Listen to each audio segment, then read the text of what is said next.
the right half of this shelf. Next, I guess we'll look at the left half. Been watching the movie National Treasure. I like history stuff. It's fun, and it's a wild premise. You have to steal the Declaration of Independence.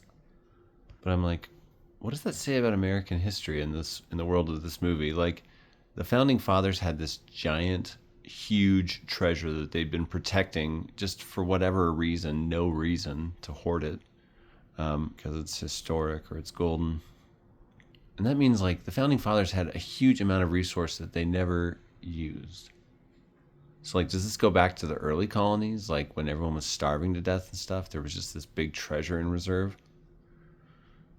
When was it brought over in the lore of this movie?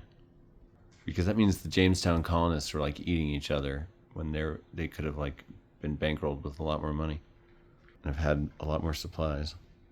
It means the revolution was probably unnecessary. We could have just bought our way out, probably. I mean, slavery was totally unnecessary, but the founding fathers were still just nope, gotta keep the treasure secret. It makes Benjamin Franklin a lot less middle of the road. Anyway, this looks interesting. Study of history. I like a broad study of history, a survey of things. It's pretty cool. What's this guy's name? Jim Rugg, the cartoonist, has this great template that he's kind of established for comic book, what would you call it? Books, I guess, graphic novels, called Grand Design. So he'll take a long established comic character. He was half of Cartoonist Kayfabe, this great YouTube channel. Real innovative thinker and very knowledgeable about graphic work. Where this channel got the idea of just not having people on screen, because I like that Cartoonist Kayfabe was like that. It was just people talking while they were looking at books. This channel is that plus Liminal Spaces, at least when I was putting it all together, what I was thinking. Liminal Spaces being a great sci-fi YouTube channel, but really it's neither. It's just a weird freak channel. But it's a channel that has Prismo, so why wouldn't you want that in your YouTube feed? Little ram and squirrel. Toynbee's interesting. Didn't he work with Kubrick in 2001? I think of the Toynbee tiles, this very interesting street art phenomenon that happened starting around DC, I think. DC or Baltimore. Also Philadelphia. These Toynbee tiles, these strange linoleum bits of street art with weird messages about Toynbee was right in 2001. Something very strange. I watched a documentary about the Toynbee tiles, and a couple occurred here in Albuquerque. What the guy was doing was he'd take pieces of linoleum, cut them, and then he must have had a hole inside his car, or I think he must have, and he just dropped them out onto the road, and then they get run over, and the weight of vehicles would press them there, because for a long time people couldn't figure out what he had done exactly, but that seems to be it. The documentary about him pretty much narrowed in on exactly the guy. I was like, oh, here's the part where the mystery is gone. But mystery kind of remained too, because he respected the privacy of this individual. This is an abridgment, huh?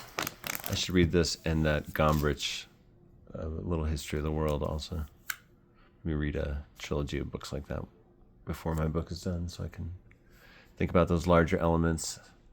One of the things I like to think about is how stories can have an infinite amount of contexts and ways of considering them. Have you ever read a dual biography of two people, like Lincoln and Darwin? You know, everyone is a world and everyone is a data point. This is kind of a beautiful book. 1956. This part of town was being established right when this book was being printed. Developers were moving out into the desert. Heights above town. This book was recommended to me by Bill Dewan, anthropologist, and he taught some college classes I took and became a friend. And we filmed a pilot for a show that was going to be called Strange New West, and every episode was going to be about 3 interesting or mysterious places in the West.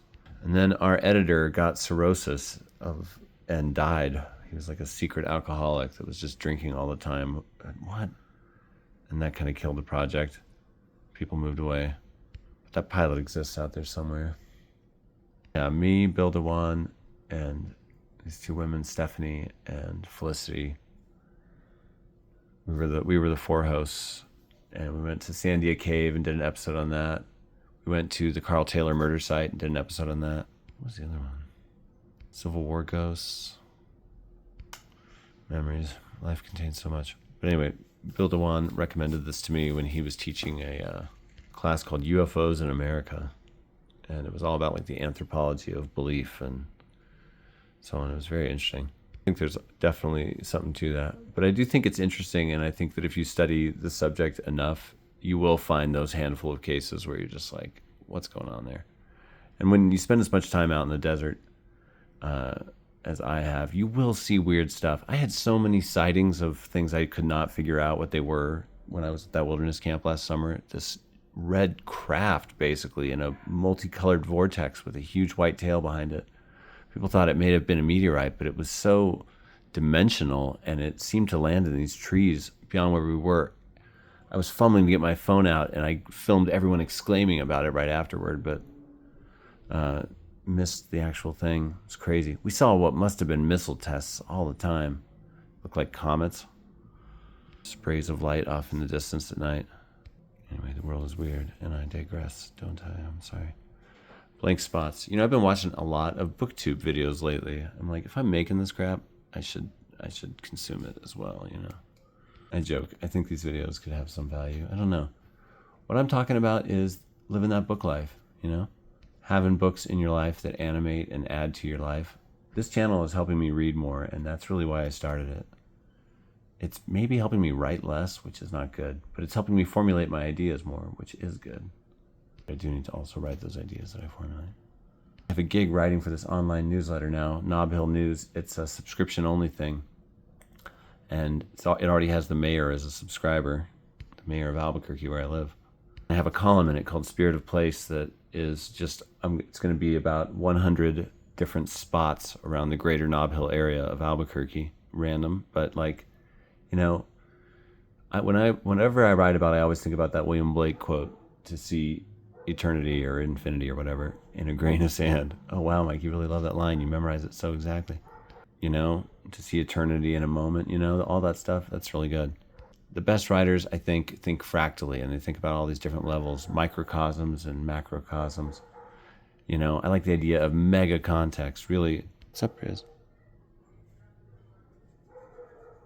The front door open for them to smell out. The dog is barking. I think she's disturbed. Or you just want to scratches. So I got this book shortly after that famous New York Times photo. Well, once famous, now culturally memory hold photo of somebody who was like an Al-Qaeda suspect prisoner, all hooded in black in this basically like bare bones cage with no protection from the elements out in the desert, and with armed guards on the perimeter of it. And there was this crazy photo in the New York Times, and I couldn't believe it. You know, the prisoner was all Abu Ghrabed up with some sort of demeaning covering. Maybe that's just memory, but I mean, it was like my memory. I see flames there, but I think it's just, that's so crazy. The flames are metaphoric, but I got this book, I think, shortly after that. Blank Spots, The Dark Geography of the Pentagon's Secret Underworld. Blank Spots on the Map. Trevor Paglin. Appears to be lightly water damaged. I think that's from when Marcy was old and sick and got, dang it. This is peed on by cats. That sucks. I tended to get rid of most of those books that have had that happen. We had a cat get old and she couldn't understand why her back half wasn't working, and increasingly so. Someone spilled water on a bookcase. I don't know. Either way, this seems like the kind of book to hold on to and read. It's pretty nice. You can't see the water damage from the outside. This book's very interesting. I once had a book exchange, little mini club, with the head of the Baptist Student Union at UNM. And at the time, I was a rather vocal naysayer of religion because I was coming out of my lifelong indoctrination. So I've chilled a bit. I gave this book to the dude from the Baptist Student Union, and he gave me The Great Divorce from C.S. Lewis. And I read it, and I thought, this is an interesting thought experiment. And C.S. Lewis is a good writer. And but it didn't convert me or anything. But he read this book, and he became a total atheist. And he, that's crazy. Book recommends can change people's lives. He thanked me on Facebook one time and tagged me. He's like, "You changed my life with your book recommend." You're all, oh, so you're evil. I love Rick Bass. Rick Bass is a great nature writer, and he's a great writer. His short stories, brilliant. I've read 2 collections of his short stories, and I've read The Hermit story so much and typed it all up myself and used it as the basis of an essay. I replaced all the words except the most like key motif words, and then I borrowed those motif words and used them to write a nonfiction essay. I like to do literary experiments with my work. I'm not overly influenced by the Oulipo movement, but when I've heard about them and the things they encode into their work, I was like, oh yeah.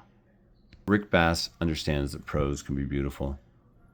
You know, he's kind of got an Aldo Leopold type story in that he worked for the Empire before kind of going totally the other way.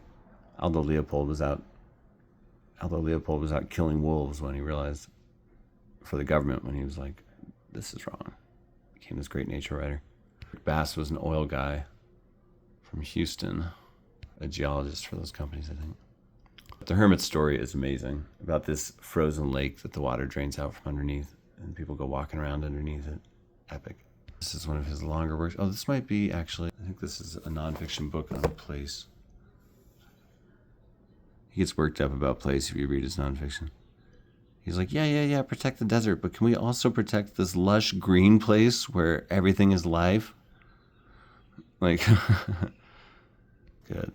I love books about Montana. I feel like books about Montana really capture the spirit of the West. That I like. I love multiple books about Montana. This House of Sky by Ivan Doig, award-winning memoir. I mean, all the awards from me personally. Montana Gothic by Dirk Van Sickle, amazing. Anything by Rick Bass. That's stuff all over the Mountain West, Intermountain West generally. 10 Days That Shook the World. Look at this beautiful old edition. The book that inspired Reds. I challenge you to watch Reds. If you're someone that like is disapproving of communism, like that movie makes a lot of really good cases for it. Talks about it shows that communism wasn't as demonized in America back in the day. Pete Seeger was a communist. What he got through was a communist. It took decades of slander and persecution to put it in the fearful place that name is now. I used to go to this communist bookstore in Boston, and I was like, do you have anything that kind of shows both sides of the issue? And he's like, why would we sell that? But but then he ultimately recommended this book, not this copy, but did pick up a copy back then that I might still have. Didn't we already look at a copy of this? I say get multiple editions of beautiful books that you like or think you might like. You can even Marie Kondo that stuff. William Morris, does it give you beauty? Does it have utility? Yes, the utility is the promise of knowledge and experience reading it. The beauty is the objet d'art that it is, you know? Every beautiful printed old book. Look if we get an alert.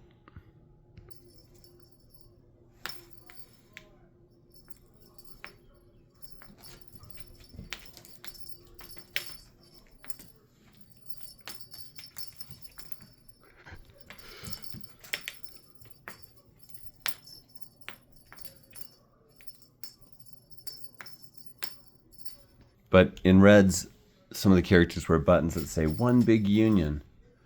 And you know, unions are an interesting topic because they kind of have approval and disapproval across the political spectrum.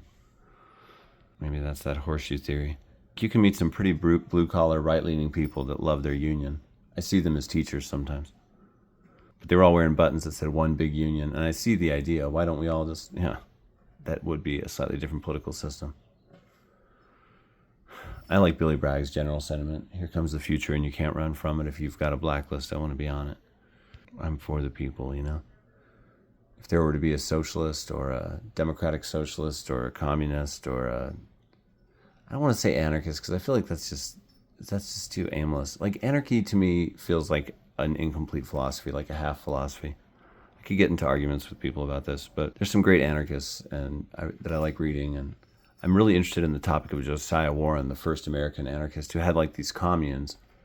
Like anarchy at its core does seem to be kind of collectivist because it encourages a community and so on. It's not just rah. The thing is how can you do that with millions of people? Come on. Like there's public goods and things like rivers you got to talk about, public resources that you don't. I mean, government seems like a natural outgrowth of population to me. And communism seems like an endpoint of socialism, and socialism seems like a farther on point between capitalism and communism. Marx himself, from the biographies I've read, seemed to think that big historical chapters might be necessary to eventually get to a more collectivist sort of living.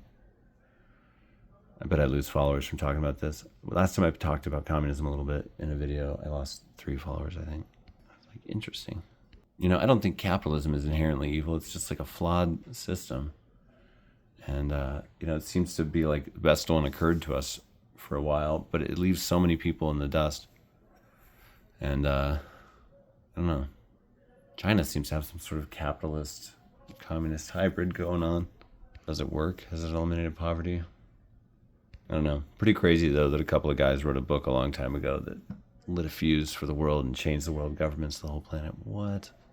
Either for or in opposition to.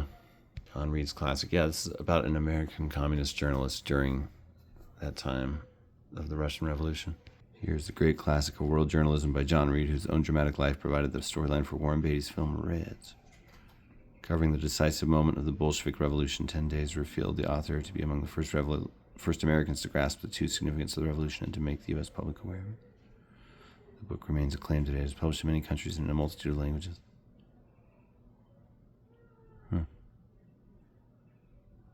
Prefaces by Lenin and his wife. Whoa. You know what? Amusingly, I believe this came from the collection of a Catholic school teacher who just really read widely and had interesting things on every world religion, government system, etc., etc. Okay, National Geographic Adventure magazine named this the #1 adventure book of all time. And yeah, I can see why. This book obsessed me for a while. It's crazy. This is like Die Hard in nonfiction. It's like the ultimate action tale. On one of, on Scott's last expedition. So he was on like a side expedition of Scott's last expedition. Survived, but it was miserable. They were in Antarctica. I'll never forget some of the passages and the haunting details in this book. Like, they were pulling these sledges all the time with leather harnesses. They didn't have dogs. They were the dogs. And so they would get blisters where the harnesses rubbed their skin, and the blisters' pus would immediately freeze, and they'd have these balls of ice trapped underneath their skin, torturing them from underneath. They were so cold their spines would chatter like their teeth. And getting into their sleeping bags was like an hour-long process because they were frozen columns that they would stack